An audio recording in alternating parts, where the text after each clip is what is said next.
करें किरण दाऊद चूँकि तो वत हम थी एम तीसरी से मौजू हम पुलकारी बाबत आएँ दूसरी चीज़ सरपद कि बलूचिस्तान उर्दू अदब वाला के तहकीक बोगाएँ या कार बोगाएँ खासकर सनदी या गैर सनदी पुलकारी सनदी पुलकारी एम पहलू PhD शिकला और गैर सनदी पुलकारी हम बाज़ अंचे मर्दमा को था तो ये मामला ताई कार अंचे वड़ गए जी। देखिए बलूचिस्तान में उर्दू अदब की जो तहकीक है सनदी और गैर सनदी दोनों हवालों से बहुत मुवक्कर रही है। और सबसे पहली बात तो ये है कि जो सनदी है उसका तो एक आज हम देख ही चुके हैं मरहला था जलसा जी एक मरहला कन्वोकेशन का तय हो गया। सनदी तहकीक में तो बहुत ज़्यादा पेशरफ्त हो रही है। सनदी तहकीक के साथ आपके बहुत से मफादात भी वाबस्ता होते हैं। मुहक्किकीन अपनी सनद के हसूल के लिए इदारे के जो उसके रूल और रेगुलेशंस हैं उसको फॉलो करते हुए करते हैं। जो गैर सनदी तहकीक है वो बगैर जज्बे जुनून और ज़ौक़ शौक़ के लगन के बगैर हो नहीं सकती। बलूचिस्तान में माजी हाल में बहुत उम्दा जो है वो तहकीक हुई है गैर सनदी भी। और आप देखिए खलील सदीकी साहब की किताबें थीं, उन्हें बाकायदा जो है वो अवार्ड से भी नवाजा गया था और उनकी जो कदर कीमत है वो आज भी उसी तरह से थी है जैसे कि कल थी। इसी तरह आज के नए जो लिखने वाले हैं तहकीक करने वाले हैं उन्होंने बलूचिस्तान के हवाले से बहुत अहम मौज़ूआत को अपना सामने लेकर वो आए हैं और वो मौज़ूआत मुख्तलिफ ज़ावियों से बलूचिस्तान में होने वाली तहकीक को उजागर करते हैं।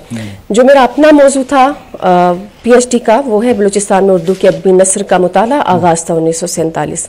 ये एक ऐसा मौजू था कि जिस पर इससे पहले काम नहीं हुआ। और आप देखें गैर सनदी तहकीक में डॉक्टर इनामुल हक कौसर साहब की जो किताब है बलूचिस्तान में उर्दू, वो एक ऐसी किताब है कि जिसे कोई भी उर्दू का मुहक्किक छोड़कर आगे नहीं चल सकता। बलूचिस्तान के तनाजुर में ये मैं बात कह रही हूँ। उसमें भी जो खला रह गए थे मैंने कोशिश की है कि उसे पाट सकूं, उसे पुर कर सकूं।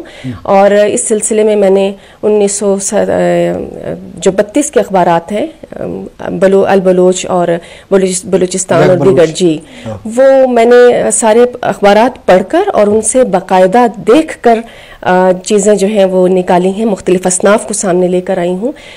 मैं यहाँ ये भी कहना चाहती हूँ कि गैर सनदी तहकीक जो है वो जितनी मेहनत उसे दरकार है वो हम सनदी मकालात में देखते हैं कि शायद उसमें कहीं ना कहीं ऐसा जाविया, ऐसा पहलू रह जाता है जो अखलास से हट जाता है।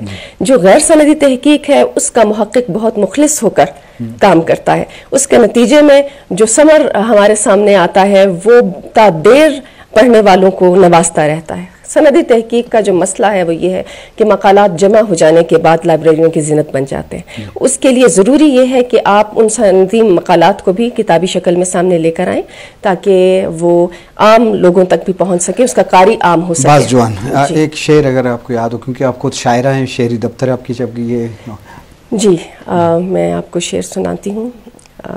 गज़ल के चंद अशार हैं। कोई मौसम सदा नहीं रहता, कोई मौसम सदा नहीं रहता, दिल का आंगन बसा नहीं रहता। आज मुद्दत के बाद याद आया, आज मुद्दत के बाद याद आया, वक्त है एक सा नहीं रहता। और शेर है कि जिसमें सिर्फ जीत जाना हो, जिसमें सिर्फ जीत जाना हो, ऐसा दाव जुआ नहीं रहता। और मैं किरण रोशनी का मंबा हूँ, मैं किरण रोशनी का मंबा हूँ, मुझसे रास्ता छुपा नहीं रहता। अच्छा मैं एक और आपसे गैर सनदी तहकीक के हवाले से जो अभी हाल ही में किताब आई है डॉक्टर ज़ियाउर रहमान साहब की कंदील ख़याल के हवाले से, वो बहुत ही नादिर किताब है क्योंकि कंदील ख़याल ख़ुद एक नादिर वो है रिसाला है जो मैसर नहीं था। गुलदस्ता, असल में वो गुलदस्ता है और जिसकी उन्होंने तदवीन भी की है और उस तदवीन पर मज़ीद काम भी किया है। तो ये भी बलूचिस्तान के हिस्से में एक बड़ा काम। बाज़ जुआन जी शरफदारा चूँकि बेसुतरान हो गए पुलकारी वाला डॉक्टर किरण दाऊद ये किताब ही कि माँ अगर तबसरा करें किताब के बारे में कुछ तबसरा करें इसके हवाले से मैं